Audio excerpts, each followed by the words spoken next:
Welcome to the Kadara Woman podcast, where we amplify the voices of inspiring African women making waves across the globe. I'm your host, Lala Sheva Harris. So today we're diving into the world of Kemi Lawson, a former corporate finance expert who transformed her passion for interior design into a thriving business and cultural movement.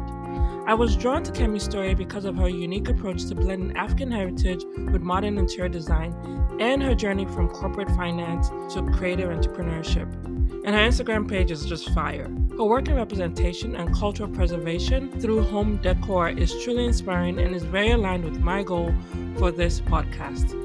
From curating a home that celebrates her Nigerian and Jamaican heritage to co-founding The Cornrow, an online platform showcasing Africa and diaspora-inspired home goods, Kemi's journey is one of creativity, resilience, and representation. So join us as we uncover how she's reshaping perceptions of Black homes and culture, one beautifully designed space at a time.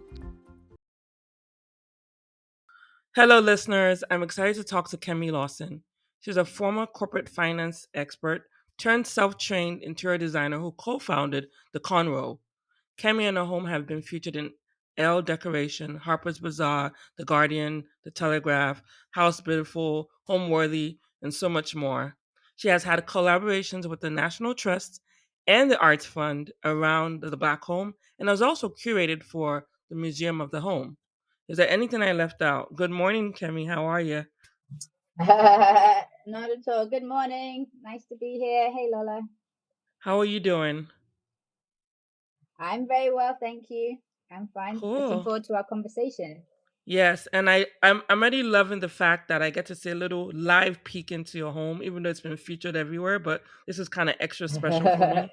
Like I'm actually seeing it live. This is like my view. Really cool, and I'm sure we're gonna get into that. Um, Yeah. and so one thing I love to do is just start with the heritage, understand which African country you have your roots in, and how that's influenced the woman you are today. Yeah. So my roots are in Nigeria in terms of Africa and then also Jamaica. My dad is Nigerian, my mum is Jamaican, but they both met in the UK. So I spent my early childhood in the UK whilst my dad was working as a doctor, and then he wanted to move back home. And so we all moved back to Nigeria when I was about 5. Oh wow! And how long did you live in Nigeria?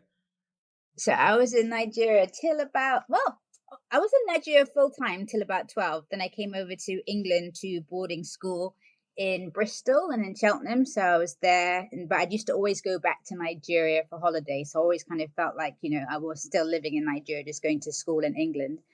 But then since uni, I went to LSE in London. And so I've basically been in London ever since uni with intermittent trips to Jamaica. But actually, most of my mother's Jamaican side, they're part of the Windrush generation. I'm not sure if you're familiar with that in America, but, the generation of Caribbean immigrants that came over to the UK in the 50s and 60s. And so that was her parents. And so my mum came over to England when she was about 7. So very much part of the kind of Windrush Caribbean generation in the UK. So it's cool. Wow. Kind of feel like I've got both sides, kind of very much Nigerian heritage and then the diaspora angle as well. And I see so many differences and parallels as well between them. That's been it's very interesting to get firsthand perspective on. Yeah. And I guess it'll be interesting to see how that shaped how you made decisions and what you're doing today, which we'll get into. But, just based on that and based on your childhood story, how has that shaped just how you got educated or even like what was your what strong influences did you have around your academic goals? Because I know you're not doing you're not doing I today what you know. right.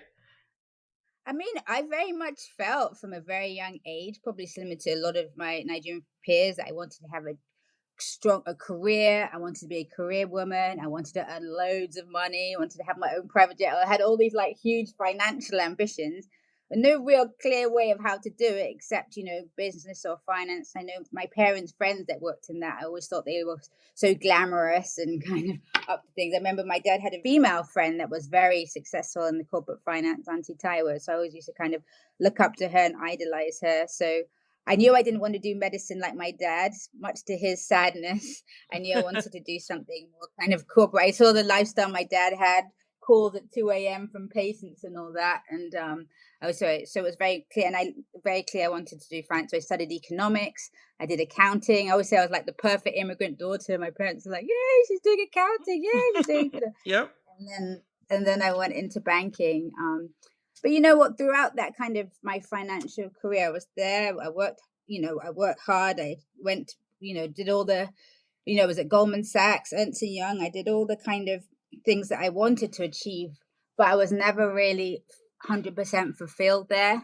And leaving that life was, hard in a lot of ways, because obviously you've made it networks and professional and knowledge and everything. But I felt like I wanted to do something much more akin to my true passions and interests, where I moved into kind of interior design and more cultural studies.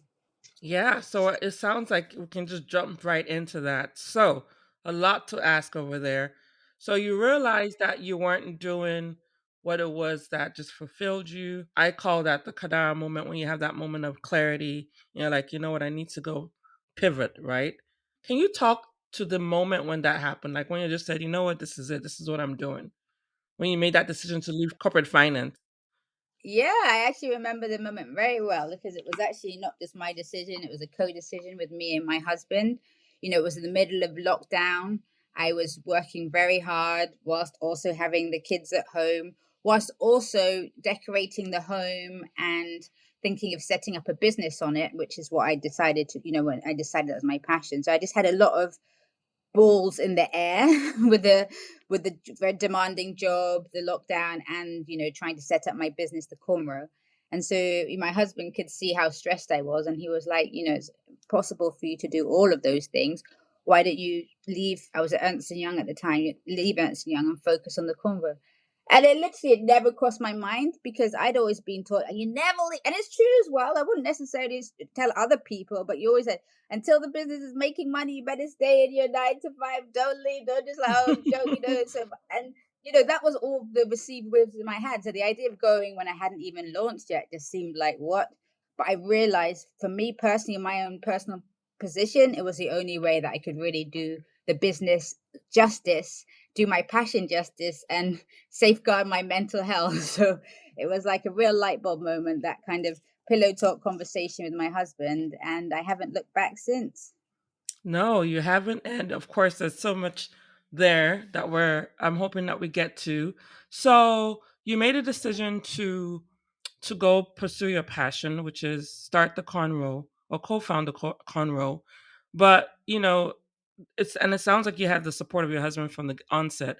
But there's still the reality of leaving corporate UK, right? And the comfort and the security blanket around that decision. How was that? So you have the support, so check one, but the next one now is the reality of leaving the security. Yes. I think it's a good one. I think I would say it was kind of the easiest and the hardest decision of my life at one point. You're right that you have the security. What is the security? It's your paycheck every month, and it's the security, maybe the other benefits you have. And I guess the security of knowing your identity, having a career ladder to go up, and kind of knowing where the future holds, more or less. So that's a lot. But I feel very strongly, as a Black woman, kind of senior level in UK or US corporate, it's not a, you're very lucky if you find a working environment that's kind of a healthy, safe space that you can really self actualize. I think it's often quite the opposite. And so, I was happy to give, to leave in that respect. I mean, I think it's important. I left around the George Floyd time, when a lot of companies and people were kind of realizing things, for the first time, or kind of things we'd taken for granted, like, and kind of, it was, everyone was having talks. And I just realized actually at that stage as well how unhappy I'd been. And a lot of time I thought it was me. And I was like, maybe it wasn't just me why I was unhappy. Maybe this is the environment. I didn't have any Black female mentor figures above me, no one that looked my office, microaggressions, all this kind of stuff that you just become more and more aware of. So I just thought it was a massive privilege to kind of leave this kind of, the partnership was like one black person out of 200. It was just all these things was telling me this is not this is an institutionally racist place, and so it was just so nice to kind of say give in my badge and go. Yeah. Yeah. So it sounds like you went from preserving your mental health, right, to preserving African, Afrocentric works, right? Did you see what I did there? I try to tie in the preservation. Yeah. uh, um, and so, let's just dive in. So, Cottage Noir is born, right, yeah. in the midst of you trying to decorate the home that we're looking at right now. And for those of you, I know this is not visual, but there's a lot online that you can see. If you don't follow her on Instagram, please do. Her Instagram page is fire. But so Cottage Noir is born from you trying to decorate your own home, right? The process of doing that. And Yeah. of course, you already mentioned that, it's something that you already had passion about. Was it something you've always known you enjoyed from a young age, or how did you discover interior design? Yes. I think for me, the common thread is for a young age. I've had always had a very interest in African history and heritage, My friends always used to tease me, I'm so blackety black. If we go on holiday, I would be like, what's the black going stores? Where's the museums on the local culture? I've just always been very passionate and interested in that. And so for me, interior design isn't just about, oh, does this pink carpet go with this green wall? It's much more than that. It's a portal into kind of expressing yourself. And the way I like to express myself is express my love of my heritage. So that's how it came about. So I got moved into this home, which was I saw it like a white canvas, and it was this chance to kind of all the books I'd collected to put in, all the art pieces that I'd been collecting over the years. I could arrange that, some of the wallpapers that I could find from black designers, which had themes I really identified with, things like that all came, all was all I was all able to express that in the home through its interior design. So and I was very inspired by the home. It's quite unusual home. It's listed in the UK. It's a heritage home because it was built around 1750, 1760. So I love that. It has a very peaceful energy. I love that kind of history, and I wanted to overlay that kind of quaint English cottage history with my African and Caribbean stories. So I just found that all very inspiring. So you were intentional about the home when you were looking for a home. So okay, there's a lot to unpack there. So first of all, I'm gonna tug on our African heritage. You wanted to live in a very ancient, historic, I shouldn't say ancient, a historic home that was built in the 18th century, right? Yeah, yeah, yeah, yeah. And how did you Correct. convince your husband and your I and your love it. family?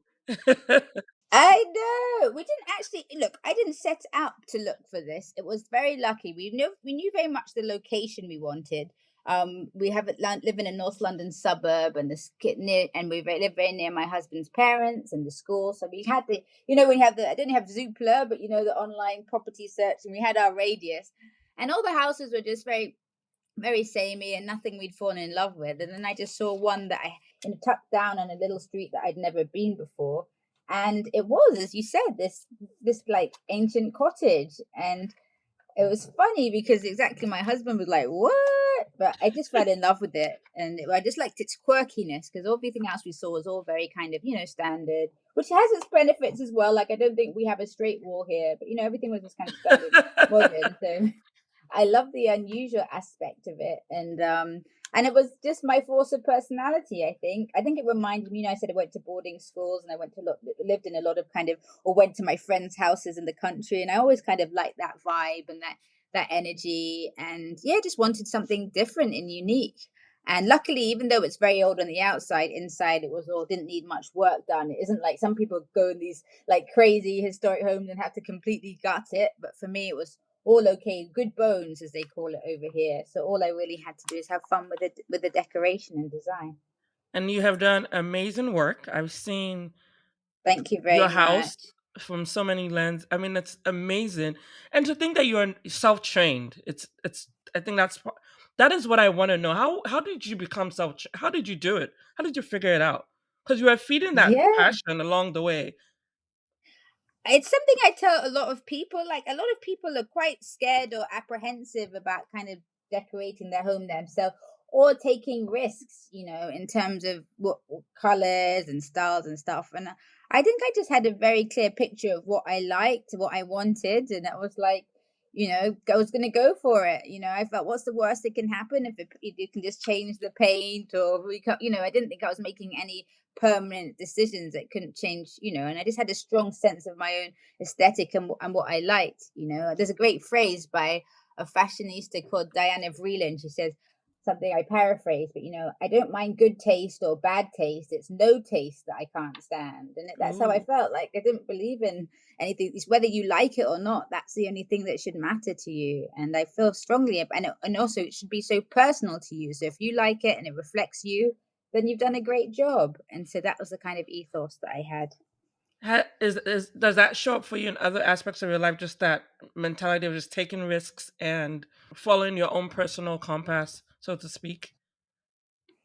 I never thought of it in terms of other things, but yeah, I like to think so. I just cut off all my locks. As you can see, I've got like 2 centimeters of hair.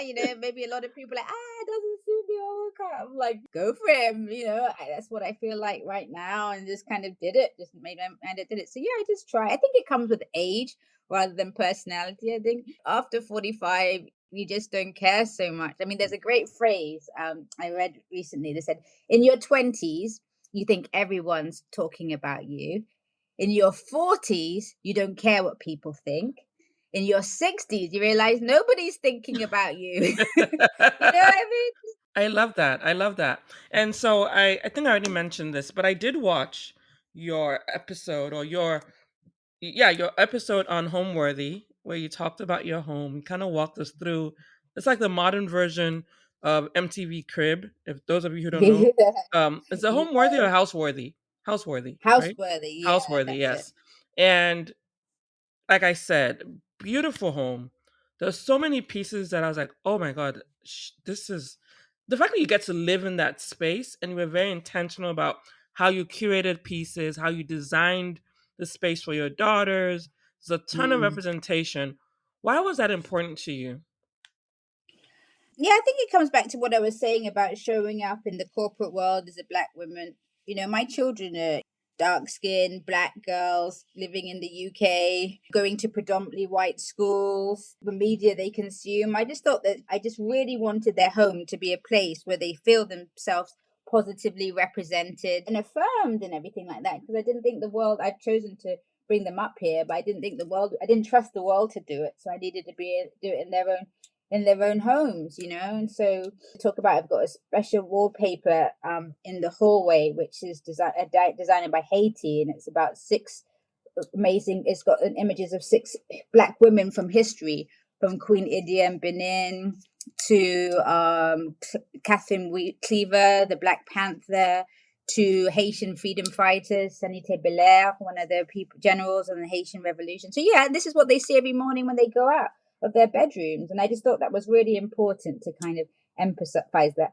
I mean, if you ask me, do they appreciate it? Do they love it? Do they thank me every day? Certainly not. But, I'm sure it's going in subliminally. And, I just really wanted it to be that kind of play environment for them. Well, I loved it because it was a yellow wall, and it was just an empowering wall. And yellow's my favorite color. It's the yellow wall, right? That's the one that has. Yes, Yes. exactly. I was like, Exactly. oh my gosh, I need this in a Good. space. Like, I want this in my house somewhere. And I love, again, how intentional you were, because it's when they walk out, if I remember correctly, when they walk out of the bedroom, they get to see that in the morning. And I think it's subliminal. They might not appreciate it now, but it'll be there.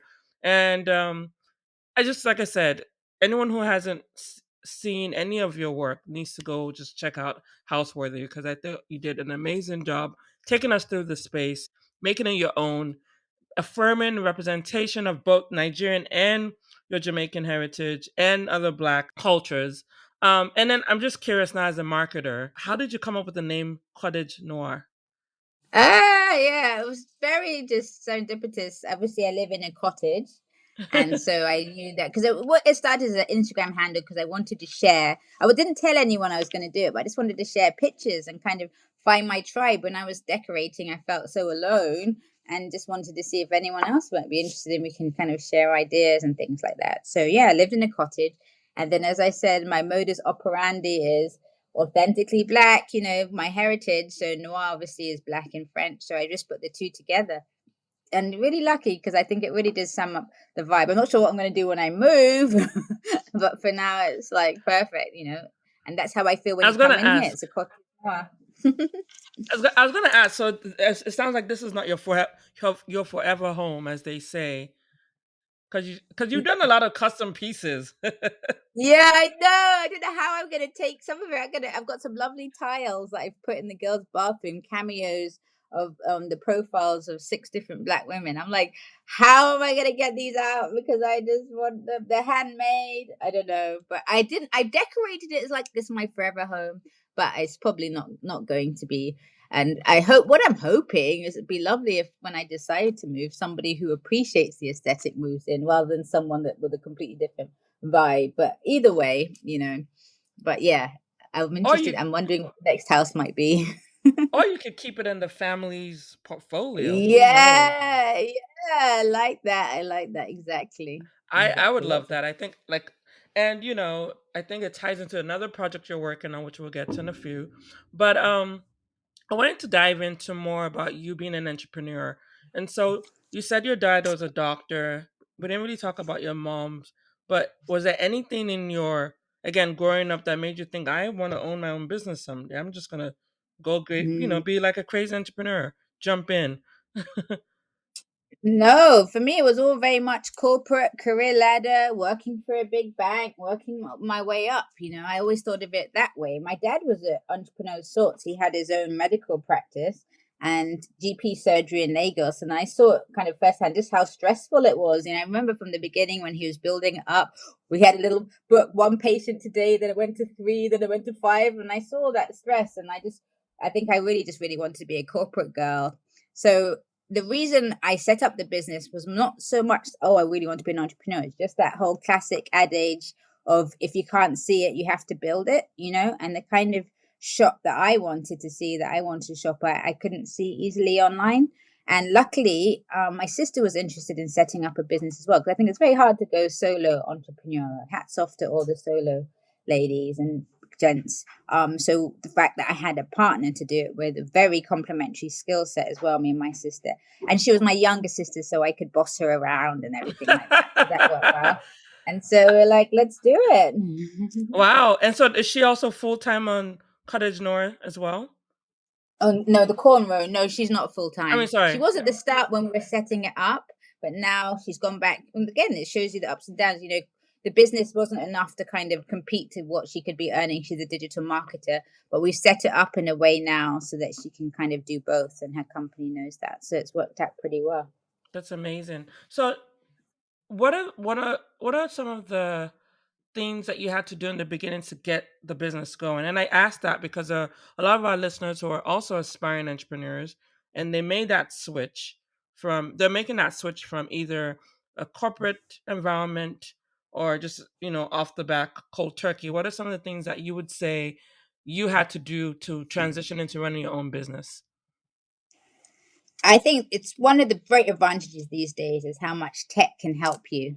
And I credit this business for three tech platforms. I don't think it would be possible without them. Number one is Shopify, which is an amazing commerce tech, which you can build any website you want, and it will help you with all the payment side of things. Number two, Instagram. As you said, you're a marketer. It's how we got that's how we got our audience. That's how we built an audience before we even launched. We even built demand for certain products before we launched. It was all through Instagram, all organic, unpaid. We were just creating it. And third is the Canva, which is a graphic design software, which for dummies like me that knows nothing about Photoshop or all these other stuff, it makes it all very simple. And it helped us with kind of creating the image and the branding that we wanted for Cornrow. So I think those 3 tech combined with a lot of hard work. One thing that's nice is there's no real shortage of advice, really, especially between the Black sisterhood.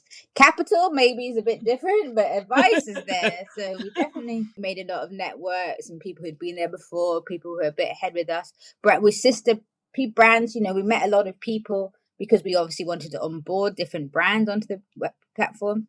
I mean, I thought that was lovely. That was one of the things I'm so glad I left corporate, because in corporate, of course, I even worked in the insurance sector. So I'd be surrounded by a sea of white men in suits most days. And now I was kind of talking to cool black women for a living and kind of getting a rapport with them within 5 minutes of talking to them. So it was just really revelatory to me. And so that was great, kind of having those networks, and that helped as well. And you started this back during the lockdown, during COVID, right? That's what you Yes. said. So looking Yeah. back now, is there anything you wish you knew before you started? Before you went all the way into A lot cottage? of things I wish I knew. I yeah, it was very much like learning as you go. I came from, nothing, knew nothing really about retail, e-commerce, marketing. It was all a steep learning curve. I think the one thing I would have learned, I guess, is about retail businesses is just the seasonality of it, which I really took a surprise. Like, most of our revenue comes October to December, like with Christmas, and then it's Hmm. very quiet and it goes up. And I didn't quite realize that. So some months I'm like, where is everybody? And then all of a sudden it all comes back. So just kind of learning to surf the wave. But yeah, no, there's a lot and then also we spent a lot of time, to be very frank, a couple of years ago looking for capital, doing all the pitch decks and raising and stuff like that. We weren't successful. One of those, I think, in the UK, the statistic is not 1% of funding, equity funding, goes to black women. And with that stat, I don't know why anyone even tries with a pitch deck, but we did. We were like encouraged. We got quite far, but it didn't work for us. And I think that really took us away from the business, where we were doing very well as Wiz, kind of organically, and we've got back to it now. But I think it was a distraction, really. So I guess I would just tell myself, just grow at your own pace.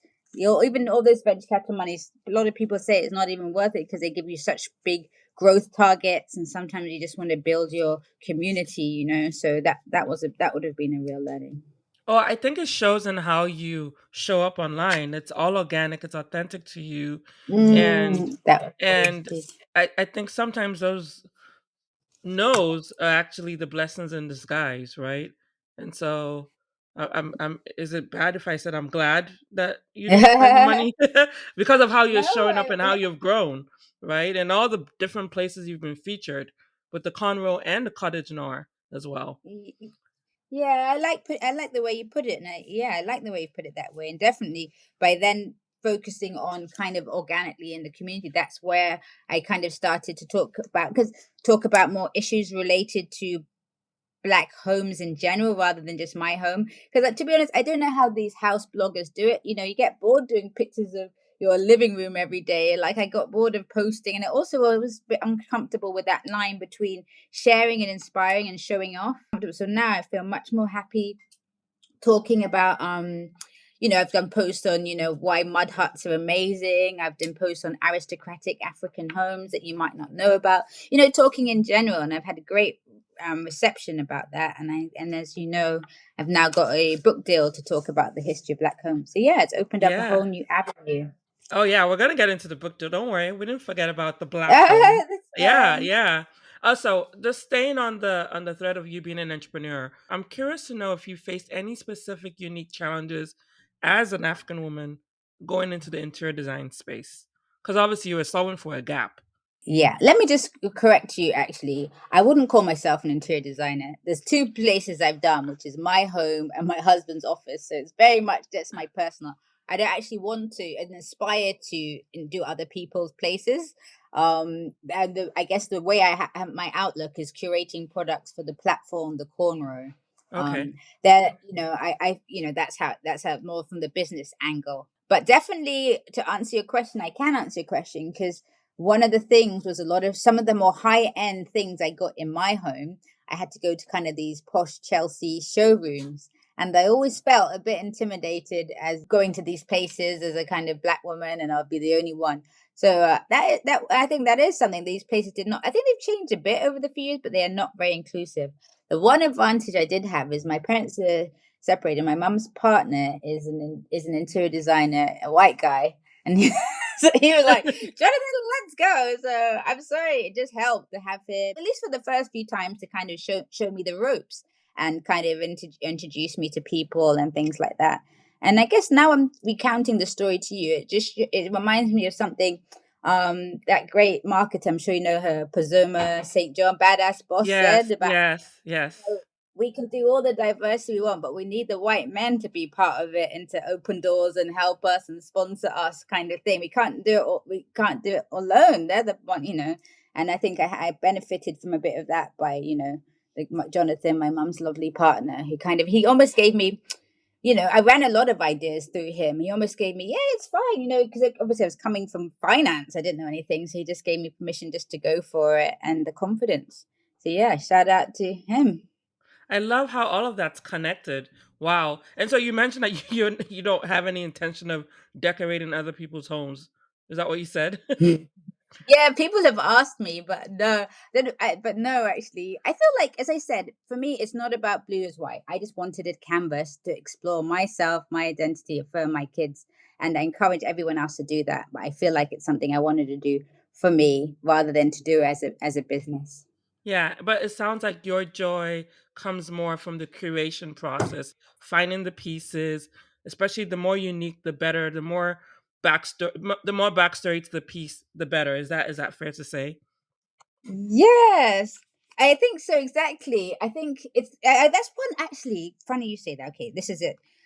When I started, I almost felt very bad calling myself a creative, even now, fiercely, because I was the person, like I always joke, at art class at school. They never asked me, they asked everyone else if they wanted to do art GCSE, and she just passed by me. I remember feeling so hurt. And that just in my head, like, I can't draw, I can't sing, I'm not a great dancer. Like, I never felt myself like a creative. So when people are like, oh, Kemi, you're great, you're great, I'm like, okay, but I don't know. But the word curator now, I realize if there is a way I've manifested my creativity, or if I am, it's through that, which is just collecting. I love it, and I'm not even snobby. One of my favorite shops, I didn't know if you know Home Sense. No, I Do you don't. have Home Sense? Oh, it's like, did you have, TJ Maxx? Oh, TK Maxx? oh my goodness, I love It's home like that, goods. but it's Home like that goods. for interiors. Exactly. It's like home. Exactly. That's one of my favorite places. I was there yesterday because you never know what you're going to find. And you can Yes. put. Yeah, exactly. So I mean, I ain't snobby. It's just about the thrill of the hunt and finding the right thing. But I've got in my mind right now, my big Tesco's is like a Walmart. They're selling these amazing palm trees, like taller than me, for £20, which is just amazing. So after this, I'm going to go and get one. So it's all about. So where you never know, shopping for laundry, and I found this amazing. Shopping for food, and I saw this amazing palm. So yeah, it's about the curation and the hunting, and what's nice about doing it as a business is that you help others. Shopping can often feel it's buying more stuff, but this way, there's artists that we have on site like your Vadney Davis or Kenya just saying they've sold loads through our site, and it's just so nice to kind of help other black women. And our biggest customers are actually US. So it's really Wow. it is actually exposing people in the UK to a whole new market, which No, feels I love great. that. I love that, and I can totally relate to TJ Maxx and Home Goods. I always tell people I don't care how much money I ever make; those stores will always be my go-to. Because, like you said, My it's about the find, and you never know what you're gonna. And then I start collecting them. Well, I say collecting like it's free. I'm buying stuff, and you know how it is in your back it panty, ain't. your bank panty, just buying stuff. At least you've curated it into a nice backdrop in your home. Mine, I buy it and I'm like, crap, I don't have a place to put this, but I want it. And then so I'm like, the next place. And so I totally can relate Yeah, to that. I love how that just ties exactly. into everything you've done. Is there anything about your journey so far that has surprised you? The unexpected surprises. My journey is always like, surprising me. Like every week I get a new surprise. It always is, because it was just so. In fact, this is one of the things on my to-do list: start manifesting, because it was never like in 5 years I want to be this, in 3 years it's always been, I guess, go back to the organic word, day by day. And I guess all it was sharing on Instagram. Like last week, the Christie's auction house invited me to speak on a panel on the role of imagery in reclaiming narratives. When I quit my job, I never thought Christie's would be interested in what I have to say. Or so many things. Or as you mentioned before I on my intro, the collaborations I've done with museums and arts funds and all things like that. So it's all been a surprise, and I think my first learning is, it's funny. My kids are quite young, and they got taught all day about the dangers of social media, and I was like, well, I don't know. I love social media. It's given me a career. So first of all, it's just the benefits of it. When you find your tribe and community, and the two, I think it's about encouraging everyone to find your passion, because I think that's when things come to you. When you're Mm. doing things that you love, then more you track more that way. I think that's another thing I've realized. That is so well said, and that is so true. And that's been actually constant with everyone that I've spoken to when they step into this purpose, what they feel like they're called to do. And I believe there's more than one purpose. Sometimes it could be multiple at different phases of your life. Mm, Everything just mm. starts to fall into place. It's very surreal how that happens. And so, switching gears now, I'm now curious about the mindset that has driven you, gotten you to where you are today. And I was hoping you could share some of your success habits. You talked about manifesting more, but is there anything else that you're intentional about doing to just stay positive and stay on track in terms of going through the uncertainty of owning your own business? Yeah, I think that's a very good question, because it's very hard when you have your own business. Coming from corporate world, when you had deadlines, team meetings, weekly briefing, you had this built-in structure of deliverables, all this stuff, and then all of a sudden, very much your own business as a white sheet of paper.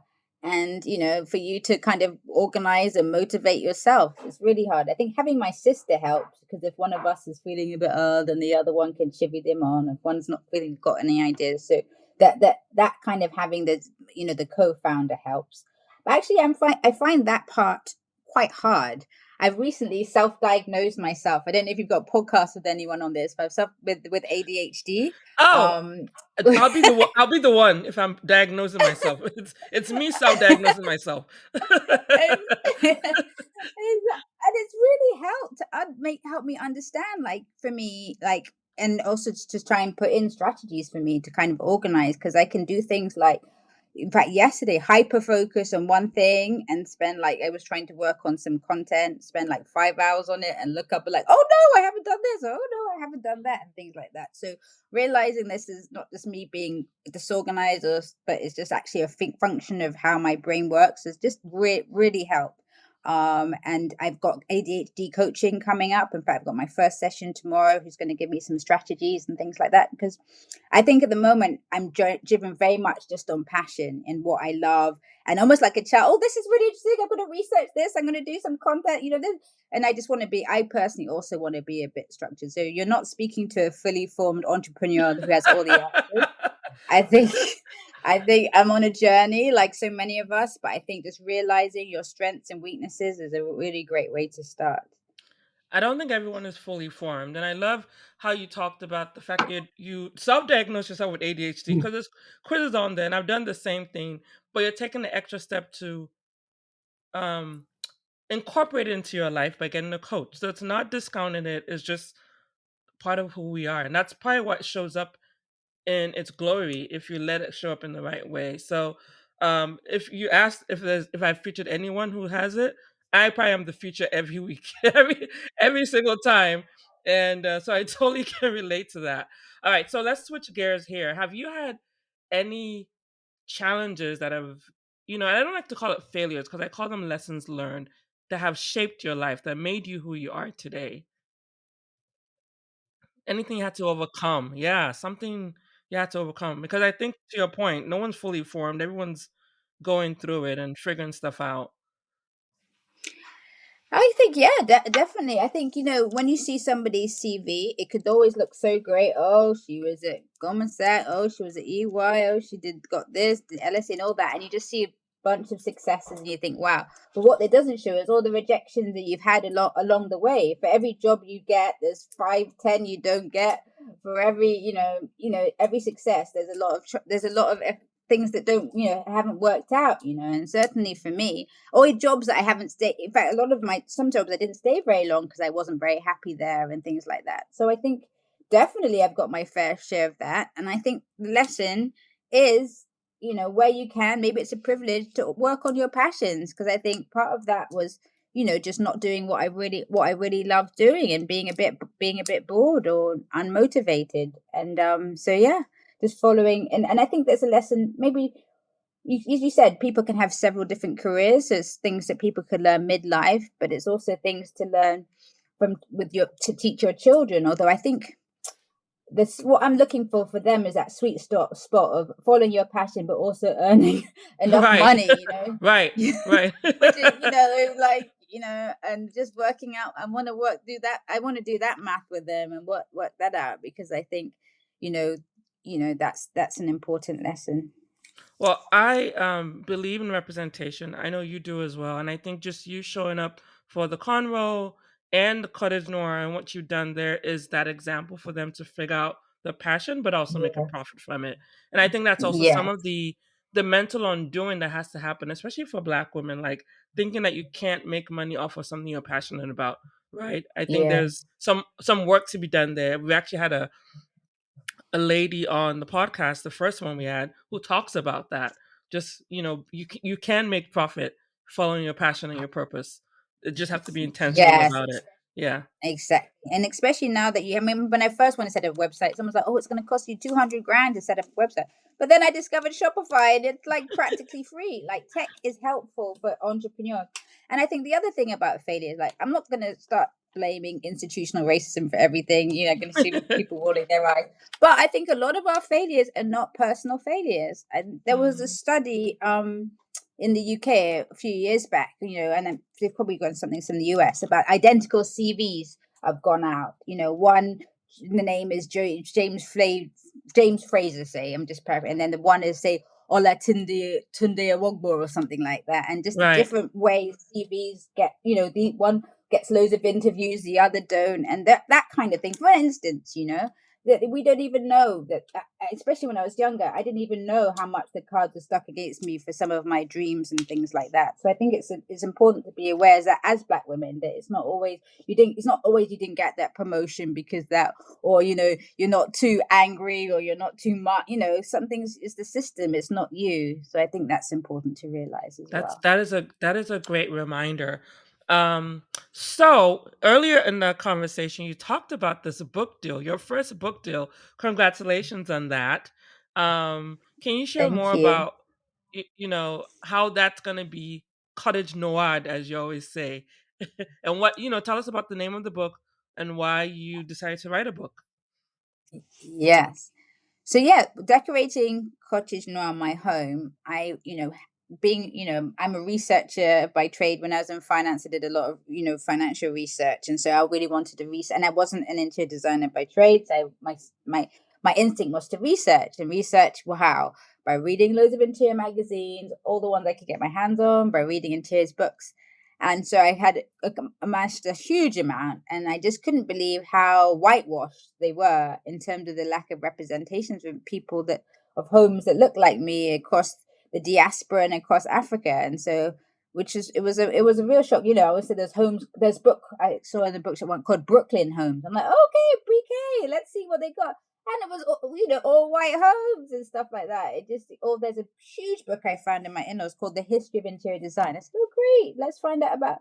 They had one African home, and that I think was an Egyptian pharaoh's. It was just Oh crazy. my So goodness. it couldn't be any worse. Now post George Floyd, there's slight changes, but it can be any worse. So again, go back to my philosophy: if you can't see it, create it. I kind of Mm-hmm. thought, and actually, I was approached by the publisher, the publisher's REBA, the Royal Institute of British Architects, who is the huge kind of big deal here in the architectural world, and I guess they felt that they would like to have more representation on their publishing arm. And so I'm starting the process now. It's still a long way to go, but it's going to be an anthology of incredible homes across Africa and the diaspora, going back in time to contemporary. So I'm really excited to get going on that. Cottage Noir will be in there, but also with some other amazing homes, and from the US and Nigeria, and it's just going to be. I can't wait. And what's lovely is through Instagram, so many interesting people are contacting me and saying, "Have you thought of this home? Have you thought of that home?" So I feel like I've got a whole army of researchers, and I'm really going to unearth the best of the best Oh my for goodness. everyone to be inspired by. Well, I have an appreciation for interior design, so I cannot wait to see this book. It's coming out in 2026, so we have to wait, right? I know. Yeah, We have to exactly. wait. But I think it's going to be an amazing book. And you said you're going to feature African and Black homes or just African history? I mean, African No, homes. African and diaspora homes as Okay. well. So Okay. Wow. yeah, so it's gonna be Um, it's a huge remit. all right. So, what are some of the unique challenges and opportunities that you hope this book is going to address? Yeah, I think it's just that representation angle. You know, I wanted to show off the amazing amazing homes, and it's going to be a wide variety. It's not just going to be about palaces and the homes that the super rich have, although I think that is an important part of it. But it's about homes that we've lived in through resilience. You know, it's about homes that our ancestors lived in and how they lived and how they cope with climate and things like that. It's about homes, you know, contemporary homes. People might not have a lot of money, but they have a lot of creativity, you know. So it's going to be a whole wide range. And I'm hoping people really take from it just the kind of the magic really of these kind of the black homes that have taken. And there's a book that's come out recently. There's some black American interior designers. The book's called Afro Chic, and they profile 20 or so African American homes, which is very great read. I recommend it. And in their introduction they say the black home has three myths. Number one, that all black people live in poverty or the projects or something like that. Myth two, if they don't live in poverty, then they live in some pimped out rappers, MTV Cribs house. Or number three, if they don't live in poverty or that kind of bling, then their home is just like any other white person's home, and so no need to look at it. And just all three just are just untrue, and they're exploding the myth. And I want to, because I do think there's something unique about African homes. It's not about what color they are or what they're made of, but it's kind of an idea of community, family, spirituality, those kind of elements, and they're kind of taken different ways depending on the culture, how their interiors or exteriors change. So those kind of things I think are really special to us, and I hope to explore them in the book. Well, I think that the vision you have for the book, Cottage Noir, The Cornrow, all of that collectively is going to just help poke at that myth and also elevate the narrative and to change the narrative and put a spotlight on all the history that's lost from not telling that story. So like I said, Yes, I am definitely. excited about this book and I'm hoping that, we'll talk again when the time comes just on the Yes, book, definitely. and I would love to, have you back on here. All right, so we're going to wrap up now with a few lightning round questions, and there are no wrong answers. Yes, this is the fun part, and you get to say whatever comes to your mind first. So hopefully you're ready. And this is an easy one. I'll start with an easy one. So, do you have a favorite book or quote that has influenced the woman you are today? Do unto others as you would have done unto you.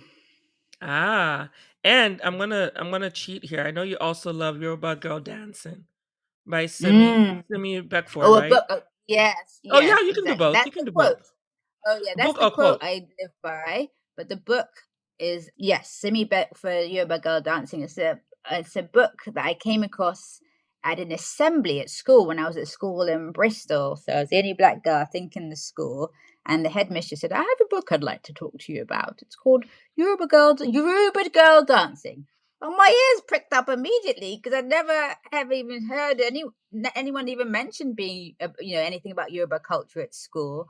And she read a bit about the read a bit. There's an autobiographical book about a Nigerian girl who goes to boarding school in England when she was 8 years old, and how how she was unhappy at the start and settled in, and she read an excerpt, and it's the first time I felt seen in a book. I was an avid reader growing up, but it blew my mind that there was a book about a Yoruba girl like me in boarding school like me with experiences similar to me, and it really blew my mind. I would never have come across it without before.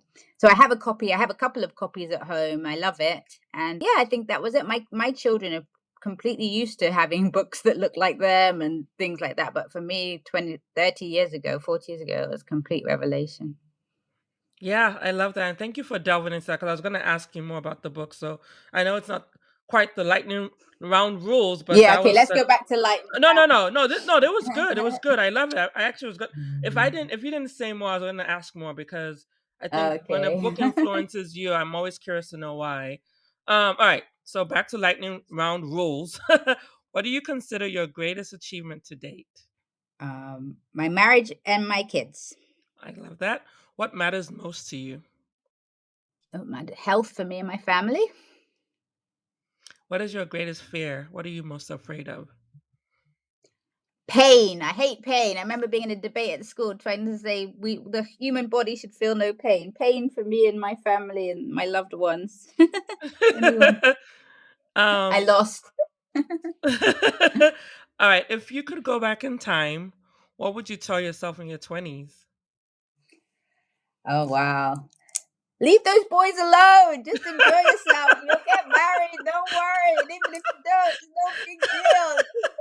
Just relax. I feel like there's a story there, but we're gonna save that for another day. Oh my goodness. I wasn't expecting that answer.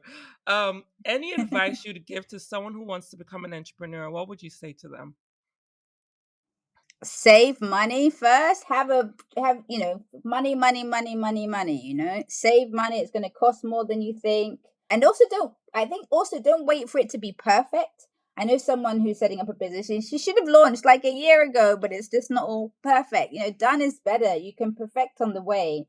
So yeah, don't sweat the small stuff too much. The idea will shine through. That is good advice. 3 words that you would describe you, the Kadara woman.